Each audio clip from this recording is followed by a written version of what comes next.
چاہے اس کا کسی طبقے سے تعلق ہے، اس کو یہ حق حاصل ہے کہ جس ملک کے آئین میں ترامیم کی جا رہی ہیں اس کے بارے میں اس کو علم ہو، ان پولیٹیکل پارٹیوں کو اس کے بارے میں علم ہو، ان پولیٹیکل پارٹی کے ان ورکروں کو اس کا علم ہو۔ لیکن یہ عجیب سی بات ہے کہ آئینی ترامیم کو ایک سیکریٹ ڈاکیومنٹس سمجھ کر انہوں نے اس کو خفیہ رکھا، اور وہ مختلف اقسام میں جو ہے تقسیم ہو رہا ہے۔ کبھی کسی ایک کی طرف سے ڈرافٹ آ رہا ہے، کبھی دوسرے کی طرف سے ڈرافٹ آ رہا ہے۔ لیکن سوال یہ پیدا ہوتا ہے کہ ان ترامیم کا خالق کون ہے؟ ان ترامیم کا خالق کیا حکومت ہے، حکومتی اتحادی ہے، اپوزیشن ہے، یا وہ قوتیں ہیں جن سے ہمیشہ اس آئین کو خطرہ رہا ہے؟ وہ قوتیں جنہوں نے ہر وقت اس آئین کو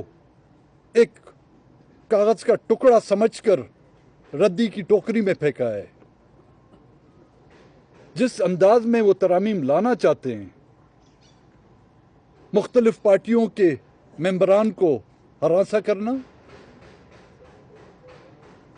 ان کو اغوا کرنا، ان کو بزور طاقت اپنی مرضی کے مطابق اس آئین میں ترامیم میں ان کا ووٹ کاسٹ کرنا، تو کیا پھر ہم اس کو جمہوریت کہیں گے؟ دنیا کے کسی بھی ملک میں اس طرح کی جمہوریت کی نظیر آپ کو نہیں ملے گی۔ جو یہاں پر ڈکٹیٹر گزرے ہیں، چاہے جنرل ایوب سے لے کر جنرل ضیاء الحق سے لے کر جنرل مشرف تک،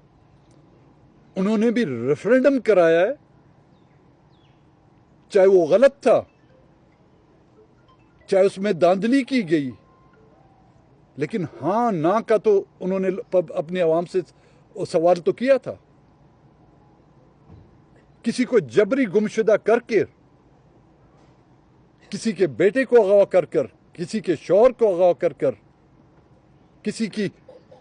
بیوی کو اغوا کر کر، کیا اس آئین میں ان ماؤں بہنوں کی وہ چیخ و پکار نہیں ہوگی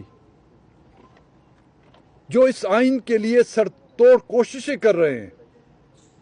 جو اس آئین کی ترامیم میں سر توڑ کوششیں کر رہے ہیں؟ کیا ان کو،